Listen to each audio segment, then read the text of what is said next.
ಅದೆಲ್ಲ ಆಯ್ತು ರೀ. ಈಗ ಏನಾಯ್ತು ಅಂತ ಏನಾಗಿಲ್ಲ ಆಯ್ತು, ಉಳಿದವ್ರಿಗೆಲ್ಲ ಒಂದು ಕಾರಣ ಇದೆ ಸರ್. ರಮೇಶ್ ಜಾರಕಿಹೊಳಿ ಯಾಕೆ ಉಲ್ಟಾದ್ರು? ನಾನು ರಮೇಶ್ ಜಾರಕಿಹೊಳಿ ಅತ್ಯಂತ ಭಾಳ ಪರಮ ಸ್ನೇಹಿತ ನನಗೆ. ಮತ್ತೆ ನೀವು ಕೇಳಬೇಕಲ್ಲ, ಯಾಕಪ್ಪ ಹಿಂಗ್ಯಾಕೆ ಮಾಡ್ತಿದ್ಯಾ ಅಂತ ಕೇಳಬೇಕು. ನಾನು ಅವರು ಅನೇಕ ಬಾರಿ ಚರ್ಚೆ ಮಾಡಿದ್ದು ಅದನ್ನು ಬಹಿರಂಗ ಹೇಳಲ್ಲ. ಕಾರಣ ಇದೆ ರಮೇಶ್ ಜಾರಕಿಹೊಳಿ? ಏನೂ ಕಾರಣ ಇಲ್ಲ. ನೋ ಕಾಮೆಂಟ್ಸ್ ಅದ್ರ ಬಗ್ಗೆ ಜಾಸ್ತಿ ಯಾಕೆ ಮಾಡ್ತಾರೆ ಸರ್? ಈಗ ನೀವು ಅವ್ರನ್ನೇ ಕೇಳಿ. ನಾನು ರಮೇಶ್ ಜಾರಕಿಹೊಳಿ ಅತ್ಯಂತ ಆತ್ಮೀಯ ಸ್ನೇಹಿತರು. ನೀವು ಚರ್ಚೆ ಮಾಡಿದ್ದೀರಿ ಅವ್ರ ಜೊತೆಗೆ? ಅನೇಕ ಬಾರಿ ಮಾತಾಡಿದ್ದೀವಿ. ಅವ್ರು ಹೇಳಿದಾರೆ ಯಾಕೆ ಅಂತ? ನಾನು ಇತ್ತೀಚೆಗೆ ಮಾತಾಡಿಲ್ಲ. ಬಂಡಾಯ ಆದಮೇಲೆ ಅಲ್ಲ, ಇತ್ತೀಚೆಗೆ ಮಾತಾಡಿಲ್ಲ. ಅದಕ್ಕಿಂತ ಮುಂಚೆನೂ ಮಾತಾಡ್ತೀವಿ. ನಾವೆಲ್ಲ ಒಟ್ಟಾಗಿ ಹೋಗೋಣಪ್ಪ, ಒಂದು ಕುಟುಂಬ ಸದಸ್ಯರು, ನಾವೆಲ್ಲ ಜೊತೆಗಿರಬೇಕು. ನೀನು ಕಾಂಗ್ರೆಸ್ಸಿಂದ ತ್ಯಾಗ ಮಾಡಿ ಇಲ್ಲಿ ಬಂದಿದೀಯಾ, ನಿನಗೆ ಒಳ್ಳೆ ಸ್ಥಾನ ಕೊಟ್ಟಿದ್ರು, ನೀರಾವರಿ ಸಚಿವ, ಆದ ಕಾರಣಕ್ಕೆ ಆಗಿರುತ್ತೆ. ನಾನು ತಪ್ಪು ಅಂತ ಹೇಳಲ್ಲ. ತಪ್ಪು ಅಂತ ಹೇಳೋಕ್ಕೆ ನನಗೆ ಯಾವ ನೈತಿಕ ಹಕ್ಕಿಲ್ಲ ಇನ್ನೊಬ್ಬರ ಬಗ್ಗೆ ಹೇಳೋಕ್ಕೆ. ಯಾವುದೋ ಏನಾಗುತ್ತೆ ಬಿಟ್ಬಿಡೋಣಪ್ಪ, ಒಟ್ಟಾಗಿ ಹೋಗೋಣ ಅಂತ ನಾನು ಹೇಳಿದೆ. ನನ್ನ ಭಾಳ ಪರಮ ಸ್ನೇಹಿತ. ವಿಜಯೇಂದ್ರ ಅವರ ಬಲಗೈ ಬಂಟಾಗಿ, ಕಟ್ಟರ್ ಬೆಂಬಲಿಗಾಗಿ ನೀವೇ ಒಂದು ಪ್ರಯತ್ನ ಮಾಡ್ಬೋದಲ್ಲ ಇದನ್ನು ಸರಿ ಮಾಡೋದಕ್ಕೆ? ವಿಜಯೇಂದ್ರ ಕಟ್ಟ ಬೆಂಬಲಿಗ ಅಲ್ಲ, ಬಿಜೆಪಿಯ ಕಟ್ಟಾಳುವಾಗಿ ನೀವು ಈ ಬಂಡಾಯವನ್ನು ಬಗೆಹರಿಸುವ ಬಂಡಾಯವನ್ನು ಪ್ರಯತ್ನಿಸುವ ಭಾಗವಾಗಿ ಮಾತಾಡಿ ನೋಡಿ ಒಂದ್ಸಲ. ಅವರಿಗೆ ಮಾಡಿದಿರಿ. ನನ್ನ ಕೈಗೆ ಎಟಕಿಲ್ಲ, ನಿಲುಕಿಲ್ಲ. ಹಾಗಾಗಿ ಮರಳಿ ಎತ್ತೋ ಮಾಡು ತಾವು ಹೇಳಿ ಸರಿ ಇದೆ. ಜೇಡ ಬಲೆ ಕಟ್ತಾ ಇರುತ್ತೆ, ಅದು ಕೆಳ ಬೀಳ್ತಾ ಇರುತ್ತೆ. ಜೇಡ ಒಂದೇ ಸರಿ ನಿಲ್ಲಿಸಲ್ಲ. ತಾವು ಹೇಳಿದಂಗೆ ಮರಳಿ ಎತ್ತೋ ಮಾಡು ಆ ಕೆಲಸ ನಾನು ಪ್ರಯತ್ನ ಮಾಡ್ತೀನಿ. ಸಿದ್ದೇಶ್ವರ್ ಬದಲು ಸಿದ್ದೇಶ್ವರ್ ಪತ್ನಿಗೆ ನಿಮ್ಮ ಪಕ್ಷ ಟಿಕೆಟ್ ಕೊಡ್ತು. ಸಿದ್ದೇಶ್ವರ್ ಪತ್ನಿ ಸೋತರು, ಅದರಿಂದಾಗಿ ಅವರಿಗೆ ಸಿಟ್ಟು ಬಂದಿದೆ. ಹಾಗೆ ಅರವಿಂದ್ ಲಿಂಬಾವಳಿಯವರ ಬದಲು ಅರವಿಂದ್ ಲಿಂಬಾವಳಿಯವರ ಪತ್ನಿಗೆ ನಿಮ್ಮ ಪಕ್ಷ ಟಿಕೆಟ್ ಕೊಟ್ಟು ಅರವಿಂದ್ ಲಿಂಬಾವಳಿಯವರ ಪತ್ನಿ ಗೆದ್ದಿದ್ದಾರೆ, ಶಾಸಕಿಯಾಗಿದ್ದಾರೆ. ಆದರೂ ಅವರಿಗೆ ಸಿಟ್ಟು. ನಾನು ಒಬ್ಬೊಬ್ಬರದೇ ಸಿಟ್ಟಿನ ಕಾರಣ ತಿಳ್ಕೊಳ್ಳೋ ಪ್ರಯತ್ನ ಮಾಡ್ತಿದ್ದೀನಿ. ಯಾಕೆ ಸಿಟ್ಟು? ನನಗಂತೂ ಮಾಹಿತಿ ಇಲ್ಲ ಸರ್. ಅವರು ನಾನು ಹಳ್ಳಿಯಿಂದ ಬಂದವರು 350 ಕಿಲೋಮೀಟರ್ ದೂರಾಗಿರೋನು. ಬೆಂಗಳೂರು ಮಾದೇವಪುರ ಬಗ್ಗೆ ನನಗೇನು ಗೊತ್ತು ಸರ್? ಹಳ್ಳಿ ಐದ ನಾನು ಹಳ್ಳಿ ಐದ, ನಾಟಿ ಕೋಳಿ, ನಾಟಿ ಐದ.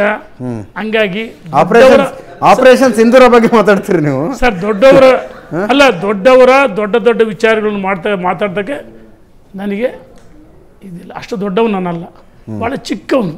ನೀವು ಹೇಳಿದಿರಿ, ಅದನ್ನು ತಿಳ್ಕೊಳ್ಳೋ ಪ್ರಯತ್ನ ಮುಂದೆ ಮಾಡ್ತೀನಿ. ವಿಜಯೇಂದ್ರ ಅವರು ಯಡಿಯೂರಪ್ಪನವರ ಕೊಡುಗೆಯ ಬಗ್ಗೆ ಭಾಳ ಸುದೀರ್ಘವಾಗಿ ಮಾತಾಡಿದ್ರಿ ನೀವು. ಇದು ಯಾವುದು ಅಮಿತ್ ಶಾ ಅವ್ರಿಗೆ, ನರೇಂದ್ರ ಮೋದಿ ಅವ್ರಿಗೆ ಗೊತ್ತಿಲ್ವಾ? ಯಾಕೆ ಒಂದೊಂದು ಪೂರ್ಣಾವಧಿ ರಾಜ್ಯಾಧ್ಯಕ್ಷರನ್ನಾಗಿ ವಿಜಯೇಂದ್ರ ಅವ್ರನ್ನ ಯಾಕೆ ಘೋಷಣೆ ಮಾಡೋದಕ್ಕೆ ಯಾಕೆ ಎಷ್ಟು ತಡ ಮಾಡ್ತಿದ್ದಾರೆ ಸರ್? ಒಂದು ಮಾಡಿಬಿಟ್ರೆ ಮುಗಿತಪ್ಪ. 7 ರಾಜ್ಯಗಳದ್ದು ಮಾಡಿದ್ರು ಕರ್ನಾಟಕದ ಬಗ್ಗೆ.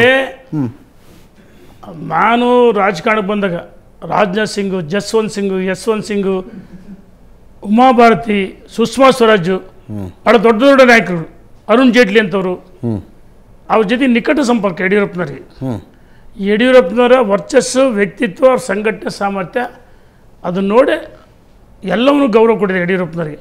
ಅವರು ಸಹ ಸ್ವೀಕಾರ ಮಾಡಿ ಪಕ್ಷ ಸಂಘಟನೆ ಮಾಡಿ. ವಿಜಯೇಂದ್ರ ಕಿರಿಯ ವಯಸ್ಸಿನಲ್ಲಿದ್ದರು. ನಮ್ಮ ನಾಯಕರು ಅವಕಾಶ ಕೊಡ್ತಾರೆ. ರಾಷ್ಟ್ರೀಯ ನಾಯಕರು ನೋಡಿ sir, Amit Shah Chanakya, home minister, ಅವ್ರಿಗೆಲ್ಲ ಮಾಹಿತಿ ಇರುತ್ತೆ. ಕಾಲ ಕೂಡಿ ಬರ್ಬೇಕು ಸರ್ ಎಲ್ಲದಕ್ಕೂ. ಕಾಲ ಪಕ್ವ ಆಗ್ಬೇಕು. ಒಂದೇ ಸರಿಗೆ ನಾವು ಈಗಲೇ ಬೇಕು ಅಂತಲ್ಲ. ಆರಿಸಿ ಊಟ ಬಿಸಿ ಇರುತ್ತೆ, ಅದನ್ನು ಊಟ ಮಾಡಿದರೆ ನಾಲಿಗೆ ಸುಡುತ್ತೆ. ಅವ್ರ ಟೇಸ್ಟ್ ಏನೂ ಗೊತ್ತಾಗಲ್ಲ. ಅದಕ್ಕೆ ತಣ್ಣಗಾಗಲಿ ಅಂತ ಆರಿಸಿ ಊಟ ಮಾಡ್ಬೇಕಂತಾರೆ. ಹಾಗಾಗಿ ವಿಜಯೇಂದ್ರ ಅವರು ಚಿಕ್ಕ ವಯಸ್ಸಿನಿಂದ ಸಂಘಟನೆ ಮಾಡಿದ್ರೆ ಎಲ್ಲ ಮಾಹಿತಿ ಇದೆ. ಯಾವ ಸಂದರ್ಭದಲ್ಲಿ, ಯಾವ ಕಾಲಘಟ್ಟದಲ್ಲಿ ನರೇಂದ್ರ ಮೋದಿಜಿಯವರು, ಅಮಿತ್ ಶಾಜಿಯವರು, ನಡ್ಡಾಜಿಯವರು, ಸಂತೋಷ್ಜಿಯವರು, ನಮ್ಮೆಲ್ಲ ರಾಷ್ಟ್ರೀಯ ನಾಯಕರು ಎಲ್ಲರ ಅಭಿಪ್ರಾಯವನ್ನು ಸಂಗ್ರಹಿಸಿರ್ತಾರೆ. ಸಂಗ್ರಹಿಸಿಲ್ಲ ಅಂತ ನಾನು ಹೇಳಲ್ಲ.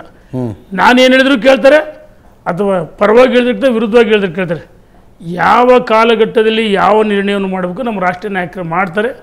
ಹಂಗಾಗಿ ನಮಗೆ ತಾಳ್ಮೆನೂ ಇದೆ.